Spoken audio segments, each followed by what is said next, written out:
70% of people don't self-accept. Let me give you these techniques to put you in the top percent of the population.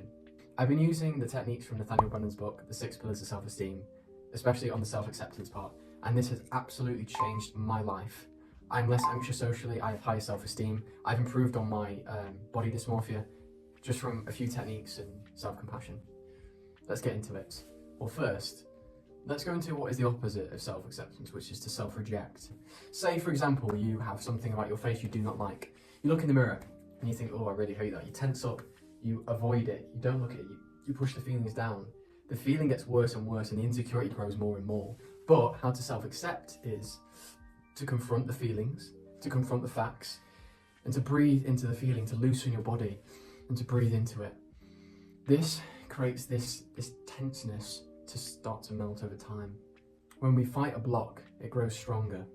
When we acknowledge and experience it in the fullest, it begins to melt. The first exercise is called the mirror exercise. What you want to do is, you want to stand in front of a full-length mirror, naked preferably. Sounds a bit weird, but you know, a lot of people are insecure with their bodies. And what you want to do is, you want to look in the mirror, completely naked, and you just want to observe yourself head to toe slowly. And you want to notice when you start to feel yourself want to pull away, or you're starting to feel a feeling of tenseness and insecurity. What you want to do is you want to hold on longer and just look at the insecurity and hold with it for a few moments and just breathe.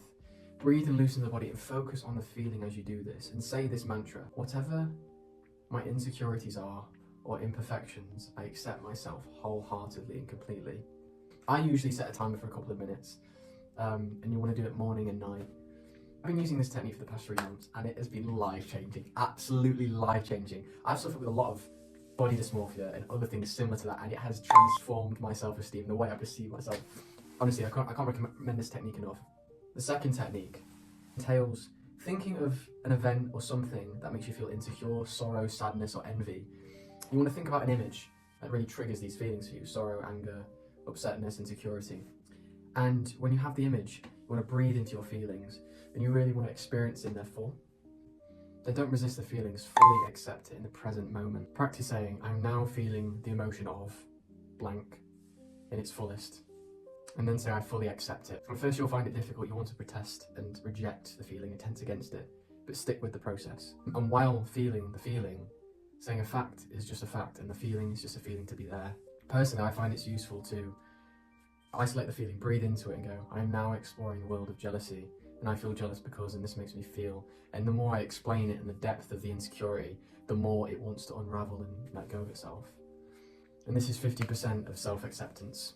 You cannot build self-acceptance without these two parts: leaning into the feeling and accepting it, and being a friend to yourself, being compassionate to yourself. Without these two, you cannot have it. It's impossible.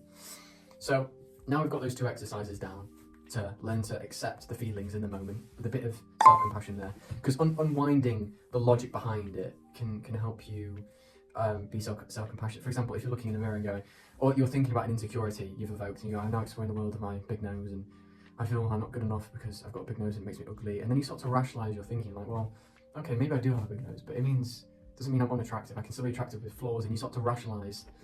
You can be attractive with flaws and you start to rationalise your thinking. So that helps with self-compassion. A technique I've been using to help with self-compassion is writing a letter to myself. So what I've done is I've taken 10, 15 minutes to write a big letter to myself from the point of view of a friend who has complete compassion, empathy, sympathy for me.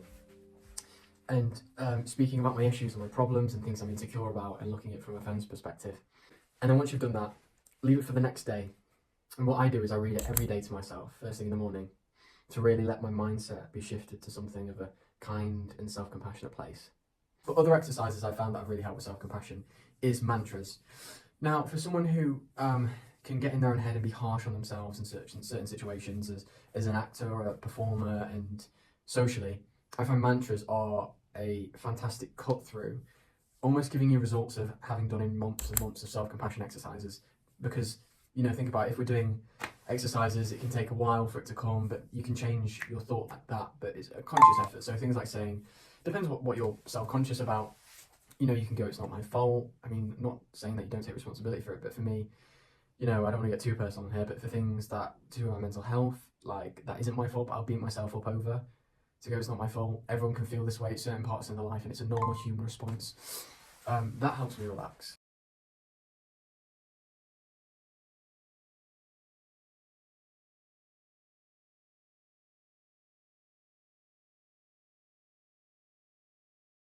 Goodbye. Thanks for watching.